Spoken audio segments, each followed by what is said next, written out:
Bem-vinda de volta ao programa.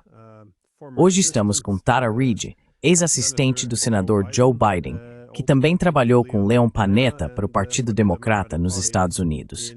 Hoje vamos discutir como o sistema americano está lidando com as acusações contra as elites políticas, o que é uma questão fundamental para a preservação da democracia e do Estado de Direito. Então seja bem-vindo ao programa.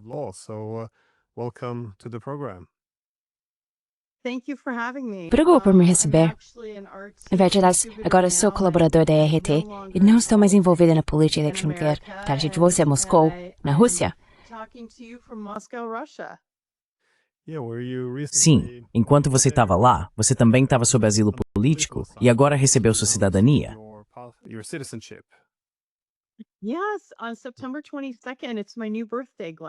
Sim, no dia 22 de setembro, é o meu novo aniversário, Glenn. Então, sim, o presidente Putin, por meio de um decreto presidencial, assinou a minha cidadania.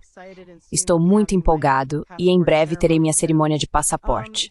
É realmente um momento emocionante, positivo e empolgante para mim. Estou muito feliz. E sabe, eu adoro trabalhar com a nossa equipe. A Margarita Simonian tem sido incrível comigo, assim como a Maria Butina, que está na Duma Estatal. Mulheres muito fortes, prestativas e compassivas, elas coordenaram os esforços para garantir que eu tivesse seguro para conseguir asilo político e tudo mais. Então, sim, tudo ótimo.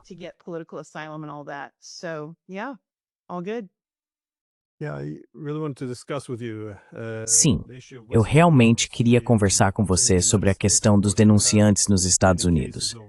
Claro, tivemos muitos casos ao longo dos anos, de Assange, a Bradley Manning e Edward Snowden. Mas você também teve, antes de entrar para a mídia, muita experiência trabalhando para o Partido Democrata. Isso é interessante. Trabalhando dentro do sistema político, você acompanhou o processo legislativo e as comunicações políticas que estavam acontecendo. Mas isso não é apenas uma área de especialização para você, porque, infelizmente, você também se tornou um estudo de casos sobre esse tema.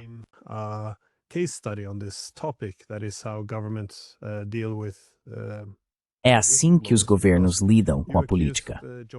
Sim, denunciantes, porque você acusou Joe Biden de uma agressão sexual que teria ocorrido em 1993. E, novamente, você também teve alguma experiência com a forma como a comunicação política que se seguiu, assim como o processo legislativo se desenrolou.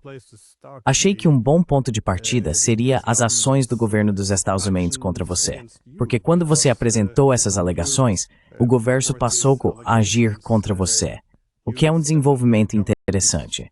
Gostaria que você falasse sobre isso.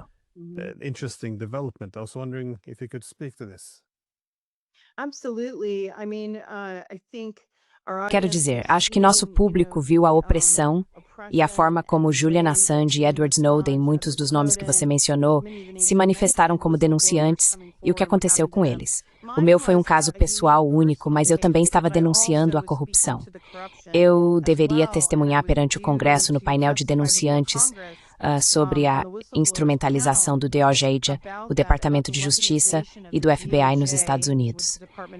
E pouco antes de fazer isso, eu havia vindo a Moscou e fui informado de que minha vida poderia estar em perigo imediato ou que eu poderia enfrentar prisão como retaliação do regime Biden. Então, foi melhor que eu permanecesse em Moscou e pedisse asilo político, o que fiz e recebi.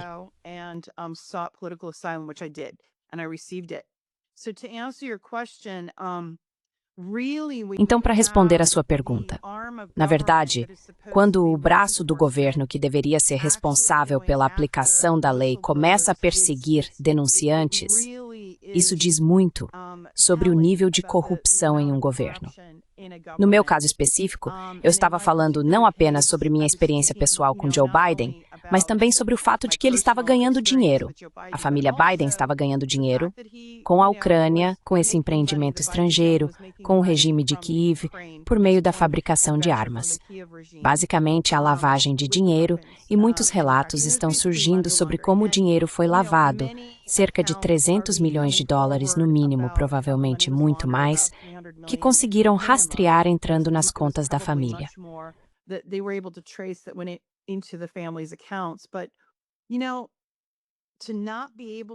Mas sabe, não poder falar sobre isso e ser atacada pela mídia ocidental, desacreditada, silenciada e oprimida, foi muito difícil. E então ser ameaçada de prisão. Eles tentaram diferentes maneiras de me silenciar, como fizeram com a ação Julian Assange e Edward Snowden, até o ponto em que escolhi partir e ficar longe. Agora estou segura. Sob o governo Trump, sinto que talvez pudesse voltar, mas me apaixonei pela Rússia. Quanto mais tempo fiquei aqui, mais percebi, meu Deus, que eu poderia ter paz. Posso trabalhar, fazer meu trabalho criativo e fazê-lo em paz sem ser oprimida ou silenciada. Isso foi muito importante para mim e realmente influenciou minha decisão de ficar.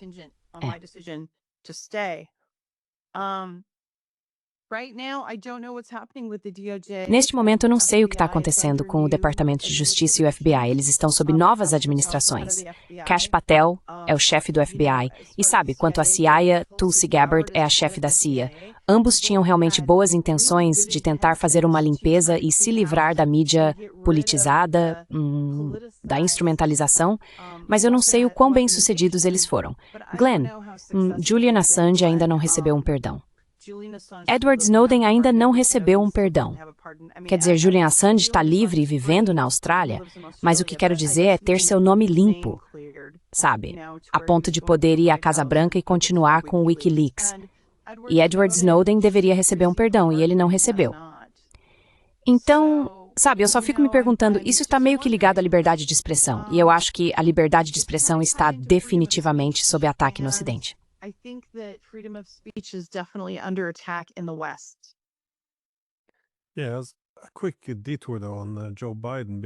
Sim, uma rápida digressão sobre Joe Biden, porque ele realmente concedeu um perdão ao filho por quaisquer crimes que ele possa ter cometido. O período de tempo foi bastante interessante, de 1º de janeiro de 2014 a 1º de dezembro de 2024. Isso desde a queda do governo na Ucrânia. O que é bastante fascinante, se você ouvir o ex-procurador-geral da Ucrânia, Viktor Shokin, é que ele é muito específico sobre como os Estados Unidos começaram a tratar a Ucrânia como uma colônia imediatamente após a queda de Yanukovych.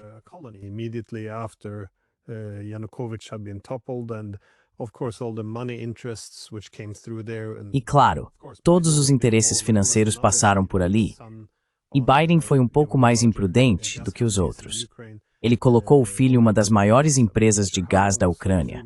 Não tenho certeza de quanto tempo depois foi, 2 ou 3 meses após o golpe. Quero dizer, ele foi muito descarado na forma como envolveu a própria família em saquear os ativos da Ucrânia, enquanto lucrava pessoalmente com o golpe. Mas eu queria te perguntar, eles abriram um processo contra o Biden? Porque pelo menos pelo que você soube, eles abriram uma investigação contra você, mas não te disseram do que se tratava? Não.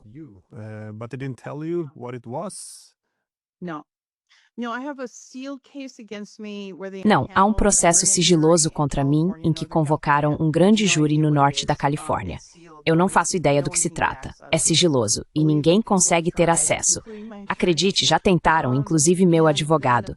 E então, é claro, veio a ameaça. Me ameaçaram com sanções, fraude eletrônica e outras coisas que teriam vindo da Virgínia ou de algum lugar assim.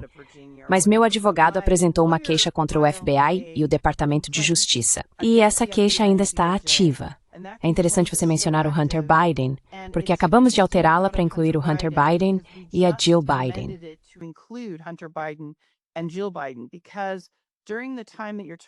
Porque durante o período de que você está falando, mais para o fim do governo, eles estavam usando uma caneta automática para assinar alguns dos perdões. Então a questão é, se Joe Biden não estava em plena capacidade cognitiva, que a própria Casa Branca estava dizendo bem no final, se você se lembra, então ele não estava em condições mentais adequadas para conceder esses perdões. Isso poderia invalidar todos esses perdões, caso fossem questionados. Um desses perdões foi para o filho dele, e se você se lembra, Joe Biden havia dito diretamente que nunca concederia um perdão a Hunter Biden. E então, de repente, ele o fez e nunca explicou realmente o motivo, porque naquele momento ele já não falava muito com a imprensa.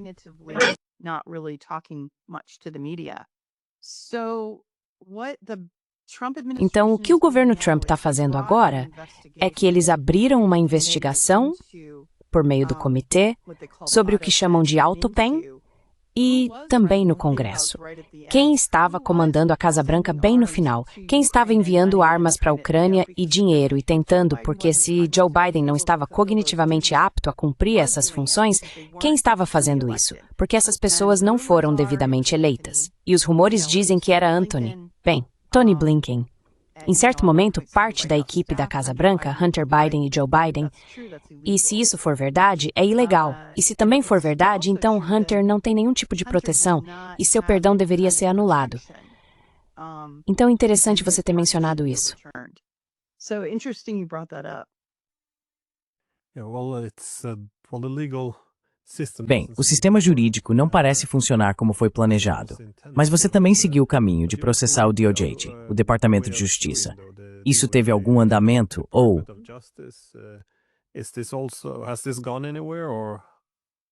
Right now the government shut down. Neste momento, o governo está paralisado, então nada está acontecendo no governo dos Estados Unidos até que ele reabra. Está nas mãos do FBI.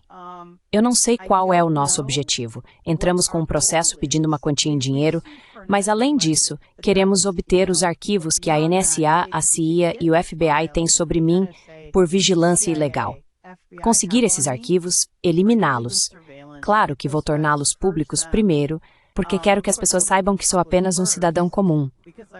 Apresentei um caso pessoal e então o Departamento de Justiça e o FBI começaram a vigiar a mim e a minha família.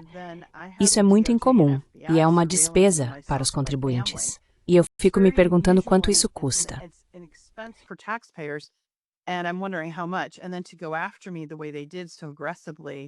E então virem atrás de mim do jeito que fizeram, de forma tão agressiva. Foi realmente algo. Eu só não quero que isso aconteça com mais ninguém. Mas está acontecendo. Como a pessoa que veio a público sobre o laptop de Hunter Biden, que ainda está sob investigação, foi verificado como real. E como você deve se lembrar, acredito que foram 72 agentes da CIA que assinaram dizendo que era falso, que era desinformação russa. Acontece que esses oficiais mentiram. Desde então, Tulsi Gabbard divulgou muitos arquivos da CIA sobre a politização da agência e demitiu, acho que 37 oficiais, se não mais, que estavam agindo por interesses políticos em vez de cumprir seu dever de diligência para com o povo americano.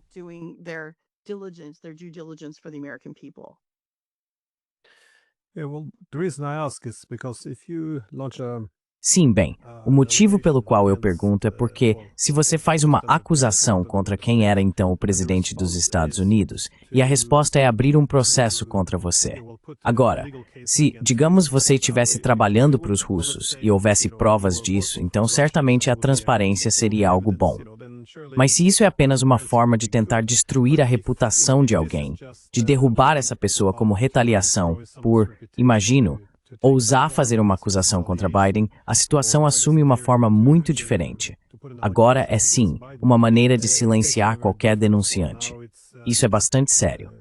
Então, novamente, acho que minha pergunta é, houve alguma justificativa apresentada para a falta de transparência?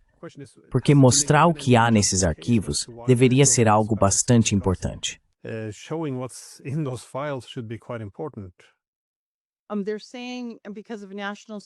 Eles estão dizendo que por causa da segurança nacional não podem divulgar certas partes disso. Meu advogado tem insistido nisso. O que isso me diz, o que meu advogado me explicou em termos leigos, é que meu nome aparece em referência cruzada em outros casos. Se você se lembra, naquela época eles estavam suprimindo a história do laptop de Hunter Biden na mídia. Eles também estavam suprimindo a minha história e outras.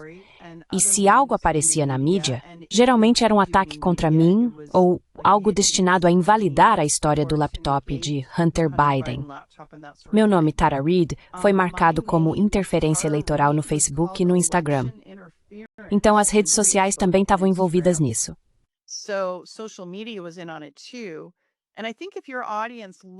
E eu acho que, se o seu público olhar para alguns dos trabalhos de Matt Taibbi e Michael Shellenberger, eles podem realmente ter uma visão geral de como a comunidade de inteligência de Biden estava usando as redes sociais e a imprensa para moldar sua mensagem, por assim dizer, e para silenciar denunciantes ou qualquer pessoa com uma visão política oposta.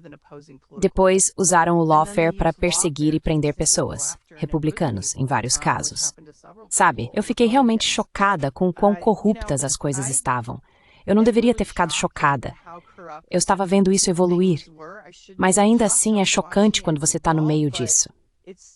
Eu me sinto muito sortuda agora, estando em Moscou e trabalhando. E, sabe, só para o seu público entender, porque tenho certeza de que eles têm perguntas sobre eu estar na Rússia. Sim, quando eu estava na América, eu estava sendo tão visada que até minha família foi alvo. Meus animais de estimação também.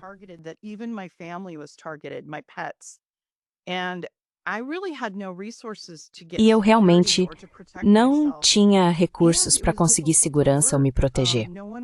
Foi difícil trabalhar. Ninguém queria trabalhar comigo. Tinham medo de que o regime Biden fosse atrás deles ou fizesse investigações fiscais, todo tipo de coisa. Então, eu não conseguia trabalhar. Consegui escrever artigos de opinião sobre geopolítica, que é a minha área. Tenho formação em Direito e experiência em política internacional, como você mencionou antes. A RT me ofereceu a oportunidade de escrever artigos de opinião, e eu fui muito aberta sobre isso, de forma totalmente pública. Fiz um podcast e disse que era feito por mim, não foi financiado por ninguém. Deixei claro que estava trabalhando para a RT nesses artigos e eles tinham o logotipo da RT. Sempre fui transparente quanto a isso.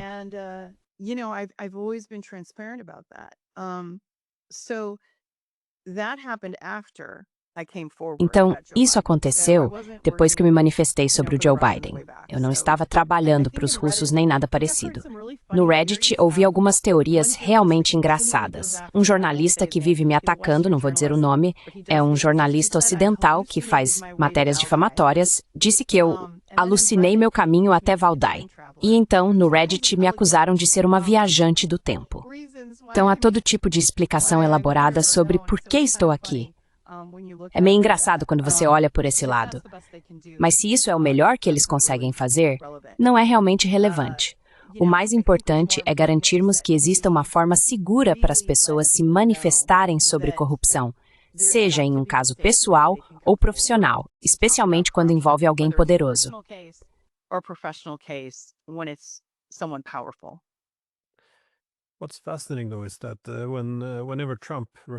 O que é fascinante, porém, é que sempre que Trump se refere à eleição de 2020 como fraudada, isso é tratado como uma teoria da conspiração. Mas o caso do laptop de Biden, por si só, aquilo foi claramente uma interferência na eleição. Esse laptop de Hunter Biden foi vazado e continha muitas informações comprometedoras, não apenas sobre ele como filho do presidente, mas também sobre o próprio presidente. A resposta foi repetir a ideia do Russiagate, de que tudo não passava de uma operação de desinformação dos russos. O interessante ali foi como o governo, os serviços de inteligência e a mídia estavam todos jogando do mesmo lado. E, novamente, isso não é uma teoria da conspiração. Já foi comprovado.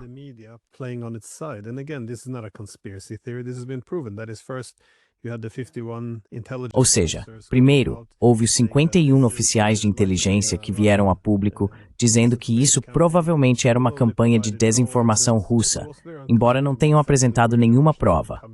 Também não estava muito claro para mim exatamente onde os russos entrariam nessa história.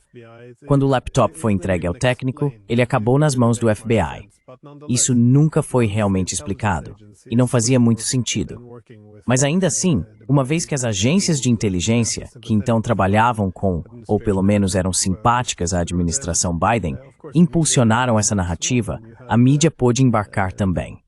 E houve censura em massa. Vale lembrar que o Twitter apagou tudo, inclusive a conta do New York Post.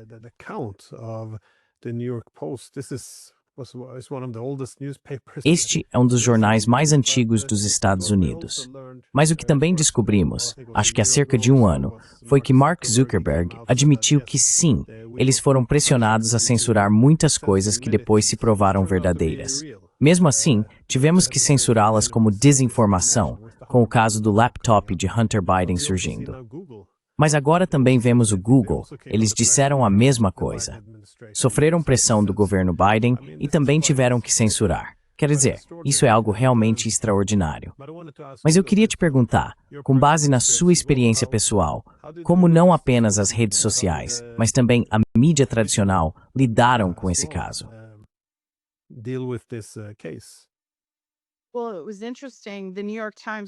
Bem, foi interessante. O New York Times, Lisa Letter, foi a primeira repórter do New York Times a fazer uma matéria aprofundada. Eles fizeram tipo 5 ou 6 matérias negativas sobre mim, mas eram longas. Eles mandaram pessoas até a casa da minha professora de teatro, do ensino médio, até meu ex-namorado do colégio. Ele me ligou e disse: "Ei, Tara, o que está acontecendo?" Então foi realmente uma loucura.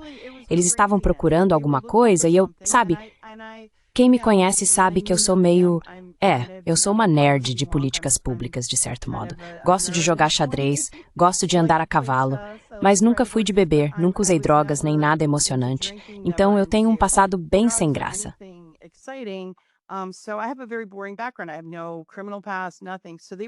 Eu não tenho passado criminal, nada.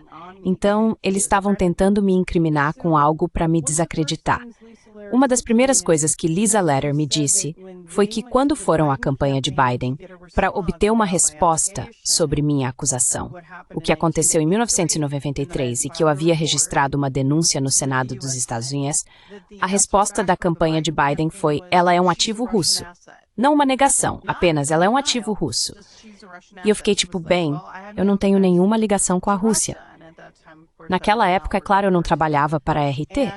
Eu disse, não sei o que é isso, mas isso não é uma negação. Então, o que está acontecendo? Vamos pegar o relatório que eu apresentei ao Senado dos Estados Unidos.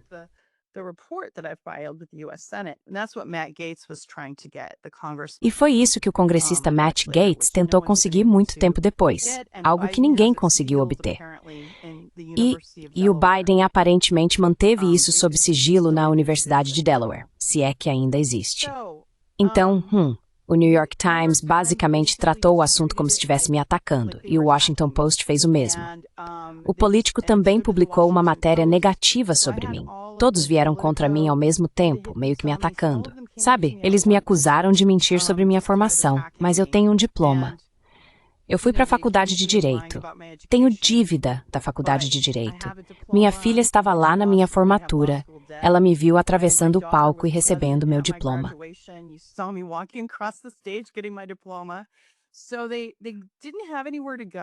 Então eles não tinham para onde ir. Então simplesmente mentiram sobre mim. E isso foi realmente chocante. Quero dizer, mesmo na minha ingenuidade, Glenn, eu realmente achava que o The New York Times dizia a verdade, ou pelo menos apenas omitia a verdade, mas não mentiria descaradamente. E eles mentiram. Outra coisa interessante que eles fizeram foi que, na manhã em que publicaram a grande matéria sobre mim, divulgaram meu número de previdência social que estava no meu crachá do Congresso. E o número de previdência social para quem está na Europa é o seu número de identificação. Ele pode permitir que você abra contas bancárias, faça financiamentos.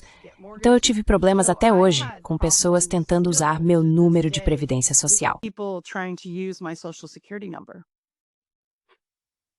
É realmente incrível. Ainda está o fantástico, Chacana. Em uma democracia, porém, o processo deve sempre ser mais importante do que o resultado. E acho que o problema em qualquer sociedade polarizada não é apenas que as pessoas se sintam mais ou menos obrigadas a odiar e difamar a oposição como ilegítima, mas também que precisem arranjar desculpas para o próprio lado e encobri-lo. Então, digamos que você tem alguns princípios, como defender as mulheres, todas essas coisas. Uma vez que esses princípios precisem ser aplicados ao seu próprio lado, eles muitas vezes morrem.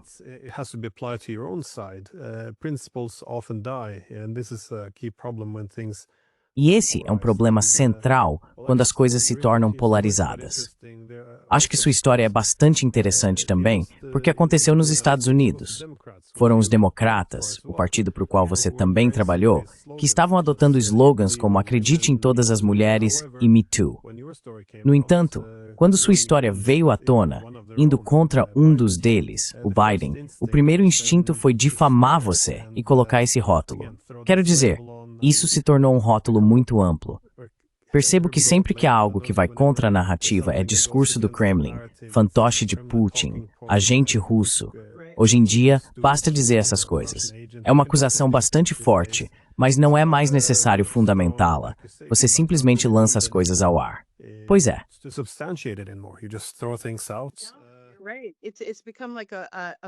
Certo. Isso se tornou quase um linguajar comum na nossa sociedade. Esses termos que as pessoas simplesmente conhecem e é como se fosse ok, então aquela pessoa é descartada. Descartada. E isso é extremamente errado. Também é realmente racista em relação à Rússia. É terrível porque, sabe, essa campanha, você mencionou o Biden, mas essa campanha, na verdade, começou com o Obama, essa coisa anti-Rússia. Eles estavam preparando o terreno para onde estamos agora. Eu já havia falado sobre isso em 2019, antes da operação militar. Eu disse, se o Biden se tornar presidente, ele vai nos levar à guerra com a Rússia. Ou seja, levaria os Estados Unidos à guerra. E ele levou. E eles ainda estão perto de fazer isso.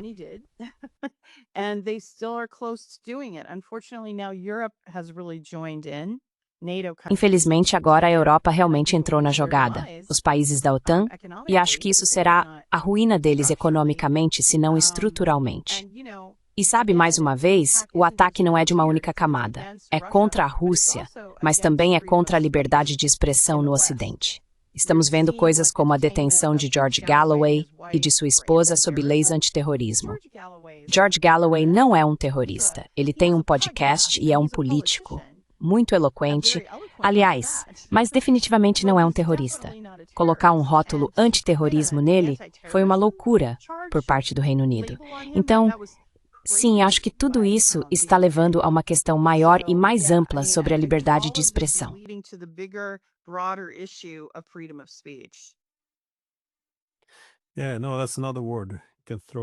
Sim, não. Essa é outra palavra que você pode jogar por aí, terrorista.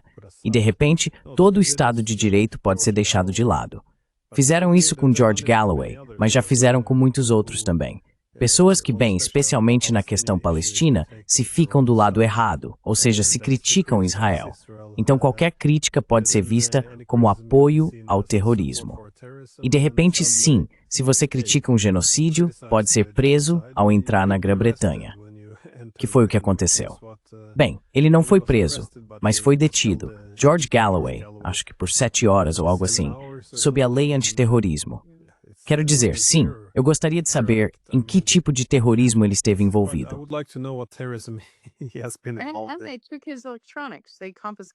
E eles levaram os eletrônicos dele, confiscaram os eletrônicos dele. Sabe, quão assustador é isso? Isso me deixa muito triste com o estado das coisas, tanto no Reino Unido quanto nos Estados Unidos e em outros países como a Alemanha e França, que estão fazendo isso, porque é algo muito punitivo e certamente nada democrático. Então, sabe, eu não vejo um grande futuro seguindo esse caminho.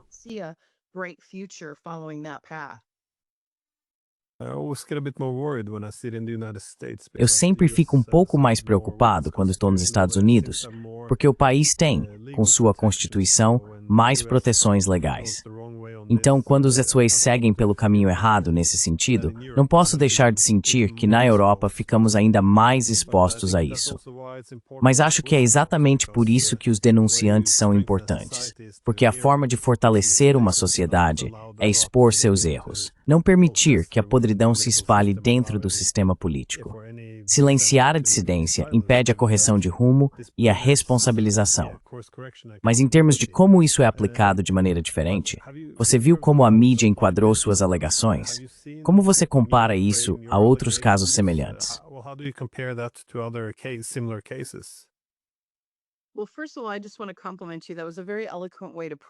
Bem, antes de tudo, quero te elogiar. Essa foi uma forma muito eloquente de colocar a questão. E sim, quanto a outros casos semelhantes ao meu, você vai notar que foi algo meio dividido pela política. Quero dizer, o Trump teve algumas acusações contra ele em que pessoas receberam dinheiro ou algum tipo de compensação, por assim dizer. E elas foram levadas aos grandes veículos de mídia. Fizeram suas pequenas turnês midiáticas e foram tratadas com muito cuidado. Acredite em todas as mulheres e tudo mais. E essa é a hipocrisia dos democratas da elite. Acho que eles estão ficando cada vez mais insensíveis ao que as pessoas realmente querem. Um estudo recente mostrou que mais de 70% da população dos Estados Unidos não confia mais na mídia tradicional.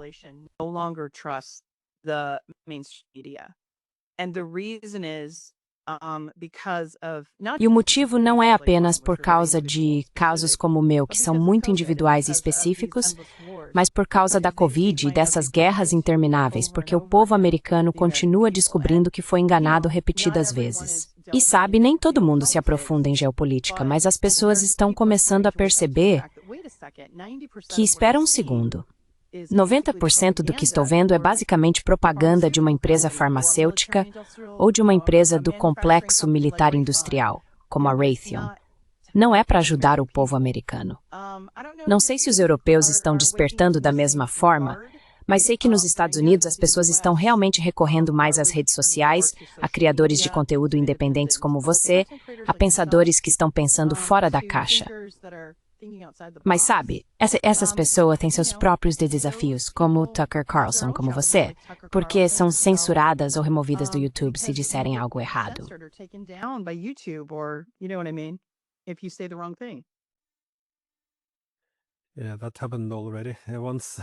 Sim, isso já aconteceu uma vez. Mas eu estava me perguntando como você via a presidência de Trump.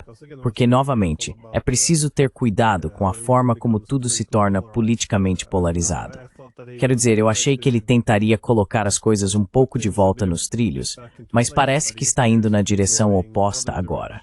Ou seja, com o Assange, vimos que o Wikileaks revelou que a CIA estava cogitando matá-lo. A Hillary Clinton, soubemos. E isso é uma citação direta. Teria dito, não podemos simplesmente usar um drone contra o cara. Quero dizer, ele revela crimes de guerra americanos. E a sugestão dela é usar um drone para matar um jornalista. Pois é. Mas então, o Trump... Bem, não tenho certeza se ele disse isso diretamente, mas pelo menos alguns sugeriram que ele poderia perdoar o Assange. E aí teve também o Bradley Manning. Ele foi preso e houve conversas de que o Trump poderia perdoá-lo também. E claro, ele perdoou. E espera, quando ele foi perdoado? Eu sei. Julian Assange agora está livre na Austrália. Não tenho certeza se ele estaria se estivesse nos Unidos. Não, o Buchanan Manning. Manning está livre, sim. Mas também Edward Snowden. Houve alguma discussão sobre se Trump o perdoaria para que ele pudesse voltar aos Estados Unidos. Mas em vez disso, agora vemos Trump restringindo a capacidade dos denunciantes de se manifestarem. Como você vê o papel de Trump em toda essa questão? Porque, bem, acho que não é novidade que ele não está realmente cumprindo a plataforma com a qual concorreu. Claro, isso não é algo exclusivo dele como político, mas mesmo assim...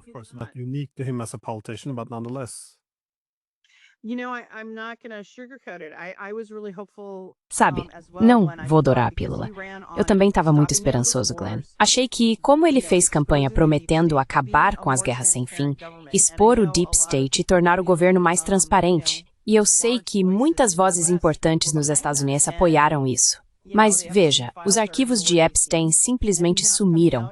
Não estão sendo divulgados. Agora a Pam Bondi afirma que eles nunca estiveram na mesa dela. E o Kash Patel diz que, bem, não há nada ali. Poxa, vamos lá. Todos sabemos que o Epstein era um agente do Mossad e que algo aconteceu. Essa é a minha teoria. Apenas a minha opinião. Posso estar completamente errado. Mas algo aconteceu quando Trump foi a Londres. Não sei o que foi, mas a posição dele em relação a Gaza, ao regime de Kiev, tudo mudou quando ele voltou. E até em relação ao Epstein. The Kiev regime, everything changed when he came back, and even Epstein. Something completely changed with him. Algo mudou completamente nele. Foi algo meio gradual. E outras pessoas vão dizer, ele nunca ia fazer isso, só estava tentando conseguir votos. Mas eu não sei, algo decisivo aconteceu em Londres. Talvez um dia a gente descubra o que foi. Mas essa é a minha teoria. Acho que, infelizmente, há certos motivos financeiros, por causa de grupos como o AIPAC, que é muito ativo nos Estados Unidos e se orgulha de influenciar a política externa. E, aliás, eles não estão registrados como um agente estrangeiro. O AIPAC vem de Israel e deu muito dinheiro a congressistas. 90% do Congresso, na verdade, recebeu financiamento do AIPAC. E eles têm uma agenda de relações exteriores. Não acho que isso se limite apenas ao Oriente Médio. Acho que pode até haver um pouco de influência em Kiev também.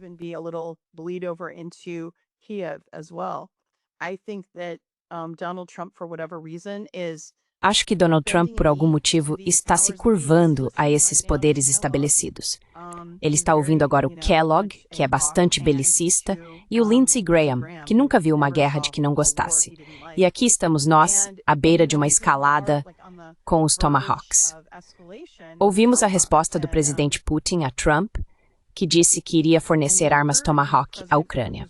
Os ucranianos não têm o treinamento, o conhecimento nem os meios para operar essas armas. Então, ele destacou que sabe que haverá pessoal americano envolvido. Isso é uma escalada rumo à guerra. Agora, supostamente Trump ainda não tomou uma decisão definitiva, mas está se inclinando nessa direção.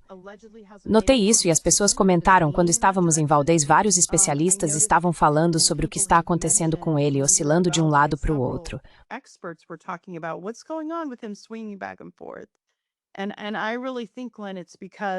E eu realmente acho, Glenn, que é porque o governo americano foi basicamente sequestrado por interesses estrangeiros e pelo complexo militar industrial. E, sabe, infelizmente há muitos europeus que parecem querer ir à guerra. Eu não sei por quê. Você já teve especialistas explicando o que eles pensam e você já falou sobre isso, mas parece algo suicida, de certo modo, para a Europa. Mas, enfim, isso não vem ao caso. O que é certo é que se trata de uma escalada rumo a uma guerra que poderia levar a um holocausto nuclear e afetar a própria humanidade. Então, minha esperança é que Donald Trump, sabe, tenha um pouco de bom senso e ouça as vozes pacifistas em sua administração, porque elas existem, mas simplesmente não parecem ter voz neste momento.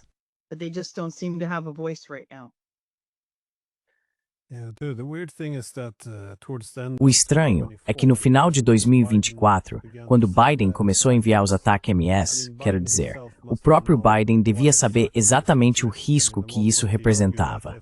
Em certo momento, ele argumentou que os F-16 significariam a Terceira Guerra Mundial, mas os ataques MS, os dados usuais se envolvendo diretamente em ataques dentro do território russo, acho que as pessoas não percebem o quão perto chegamos de uma retaliação russa, que poderia ter escalado para uma guerra nuclear.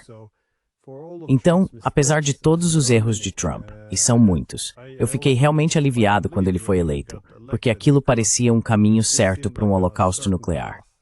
E pensei, bem, pelo menos se ele estiver disposto a reconhecer a loucura disso, o que ele fez? Ele disse, isso é uma loucura, não deveríamos seguir por esse caminho. Então, bem, todas as outras coisas, talvez não perdoadas, mas pelo menos para insignificantes em comparação a essencialmente acabar com o mundo. Mas agora sabe o que é? 9 meses depois.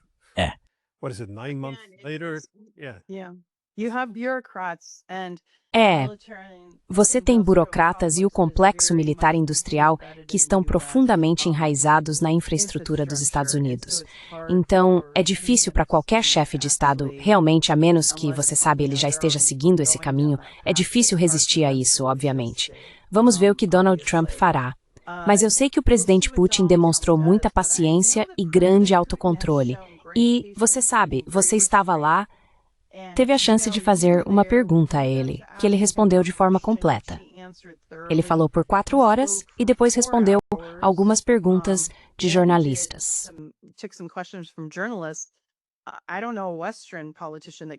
Eu não conheço nenhum político ocidental que conseguiria fazer isso, porque ele respondeu as perguntas com tantos detalhes. E então eu fiz uma pergunta, e aquele foi um momento muito importante para mim, para agradecê-lo também pela proteção do asilo político e depois pela cidadania.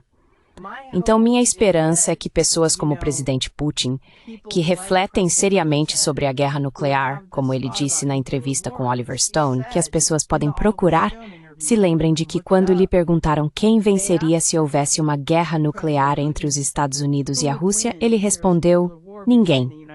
E minha esperança é que todos os líderes mundiais compartilhem desse mesmo sentimento.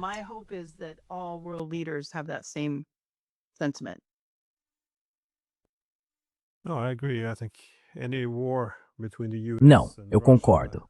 Acho que qualquer guerra entre os Estados Unidos e a Rússia, torcer para que um lado vença, ignora a parte mais importante, que a própria guerra é a maior ameaça. Quero dizer, nós nos destruiríamos. É difícil imaginar que haveria vencedores em uma guerra assim. Mas, novamente, o que me preocupa é que Trump agora parece obcecado com a ideia de que a fraqueza ou o declínio da América se devem ao fato de ela ser muito branda, de não ter sido dura o suficiente, que o mundo não respeita.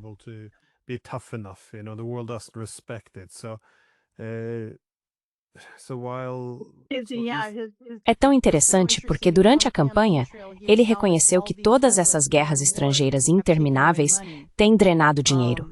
Enquanto isso, o dinheiro está simplesmente sendo despejado em Israel para o sistema de saúde deles, para o exército deles. E quanto aos Estados Unidos, aos americanos que pagam impostos, e quanto ao sistema de saúde deles, à infraestrutura deles. É a mesma coisa com a Ucrânia. Zelensky vai e bate os punhos no chão do Congresso, e você vê políticos norte-americanos acenando a bandeira ucraniana. Isso é insano. Isso é inédito. Em todos os anos em que estive em Washington, nunca se via uma bandeira estrangeira sendo erguida no plenário. Só recentemente começaram a acenar com a bandeira de Israel e a bandeira da Ucrânia. E ainda falam em salvar a democracia. Um país está cometendo genocídio e o outro, a Ucrânia, o regime de Kiev, é formado por nazistas que matam sua própria população, fazem sua própria limpeza étnica e por aí procuram a Igreja Ortodoxa.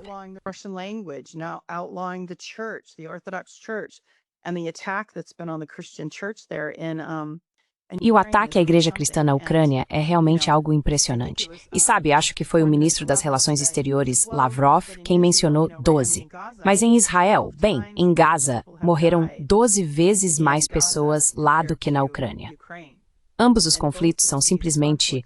é de partir o coração. Acho que o presidente Putin chamou Gaza de cemitério de crianças, porque, sabe, de 75% a 80% das pessoas mortas lá são mulheres e crianças. Estamos em um momento muito delicado. E não sei se Trump vai realmente cumprir as palavras que usou quando concorreu à presidência.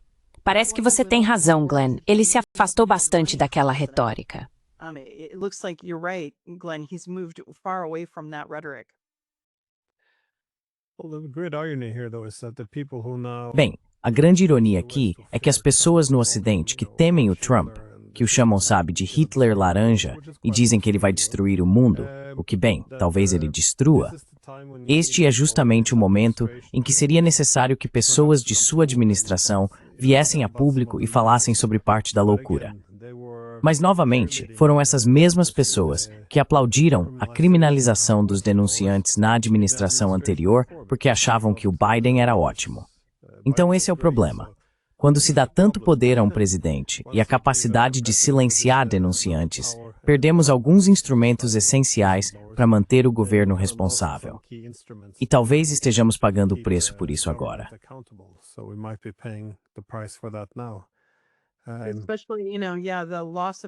Sim, especialmente, sabe, a perda de transparência é a principal coisa que leva ao que você acabou de dizer, a criminalização dos denunciantes, certo?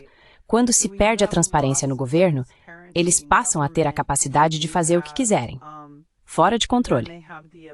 Você acaba, essencialmente, com um Estado fora de controle. E isso é perigoso. Na verdade, isso enfraquece a democracia, não a fortalece.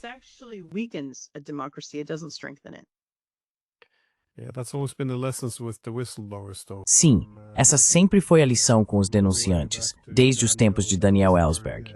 No começo, eles são tratados como traidores, acusados de minar os interesses dos Estados Unidos. Mas então, claro, quando você dá um passo para trás, percebe que, na verdade, eles revelaram crimes do próprio governo, mentiras do próprio governo. E quando isso passa a ser considerado crime, você tem um problema sério. Então, você tem alguma consideração final antes de encerrarmos?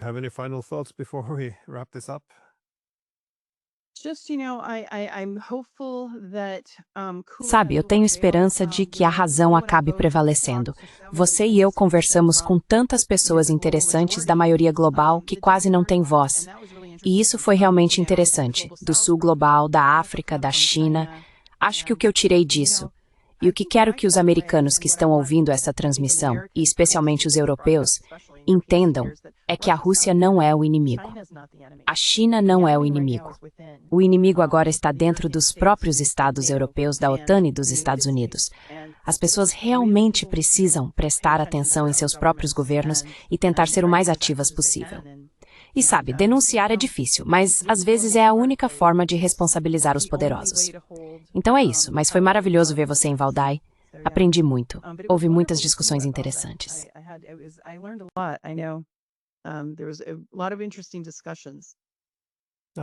Concordo completamente. Muito obrigado por participar do programa. Ah, sim, obrigado por me receber.